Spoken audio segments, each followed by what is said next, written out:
يا ترى ايه اللي بيخليني ارجع لنفس الشخصيات اللي بتأذيني، اللي بهرب منها طول الوقت بلاقيها موجودة في حياتي؟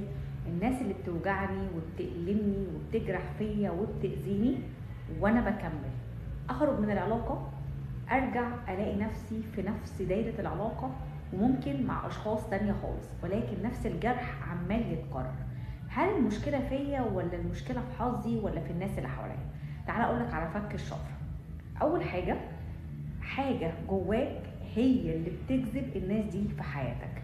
عندك جرح من الطفولة، عقلك اللاواعي مقلوب بالنسبة له النمط ده، فيبدأ يكرر لك نفس النمط في حياتك.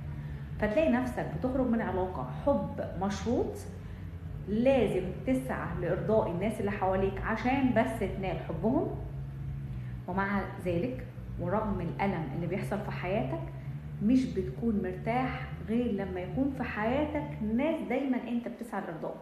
يعني طول الوقت انت بتدور على الناس اللي المشاعر بالنسبة لهم عشان يحبوك ويدوك مشاعر لازم اعمل مجهود، ولازم يكون في شرط في العلاقة دي، فبتبذل اقصى ما عندك عشان بس تنول رضاهم.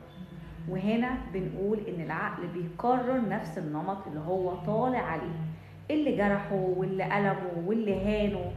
فانت هنا تلقائي من غير ما تحس تلاقي نفسك داخل في نفس الدايرة ومش بتحس بالراحة والأمان غير مع الحاجة اللي تشبه الجرح القديم اللي عندك. الناس اللي عندها تعلق آلام طول الوقت هتدور على العلاقات اللي هي أصلا مش مرتاحة معاها، اللي هي خايفة في يوم من الأيام إنه يسيبها ويمشي، وتبدأ تسأل نفسها ايه اللي مخليني أكمل في العلاقة دي؟ هرجع أقولك إن في شيء جواك بيجذب نفس النمط ده في حياتك. وهنا النقطة اللي تقول إن هنا ولا ضعف مني ولا إن أنا حظي وحش ولا أي شيء. هنا في رسائل جاية لك من الناس دي عشان تدخل جواك وتبدأ تشوف النمط اللي عمال يتكرر في حياتك ده رسالته ليك ايه. رسالته ليك في جرح من الماضي موجود جواك محتاج تشتغل عليه، في طفل داخلي مجروح متألم موجوع دايما كان مش بيتشاف، دايما كان حبه للناس او حبهم ليه بيجي ببذل جهد ولازم يسعى لارضاء الناس اللي حواليه.